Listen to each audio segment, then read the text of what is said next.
ఇంకా వెయిట్ చేస్తున్నావా? I'm sorry, నన్ను క్షమించు, నేను చేసింది తప్పే, నేను హర్ట్ చేసి ఉండకూడదు, నీ లైఫ్ని మెస్ చేసి ఉండకూడదు, డ్యామేజ్ క్రియేట్ చేసి ఉండకూడదు, నీ హార్ట్ని బ్రేక్ చేసి ఉండకూడదు అని వచ్చి వాళ్ళు రియలైజ్ అయ్యి క్షమాపణ చెప్తారని అనుకుంటున్నావా?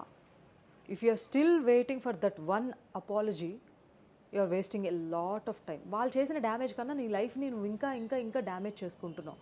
బికాస్ నువ్వు ప్రశాంతంగా ఉండడానికి వాళ్ళ అపాలజీ వచ్చినప్పుడు మాత్రమే జరుగుతుంది, లేదంటే వాళ్ళు వచ్చి రియలైజ్ అయినప్పుడు మాత్రమే జరుగుతుంది అని అనుకుంటే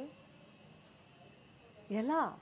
నిజంగానే నీ గురించి ఆలోచించే వాళ్ళైతే ఇలాంటి ఒక సిచ్యువేషన్లో నేను పెట్టేవాళ్ళే కాదు. They don't even realise or understand నీ లైఫ్ని ఎంత డ్యామేజ్ చేశారని. You should understand. కొన్నిసార్లు వాళ్ళ క్షమాపణ కన్నా ముందు అన్నిటిని వదిలేసి నీ లైఫ్ని నువ్వు బిగించేయడం అనేది. Don't wait for apology.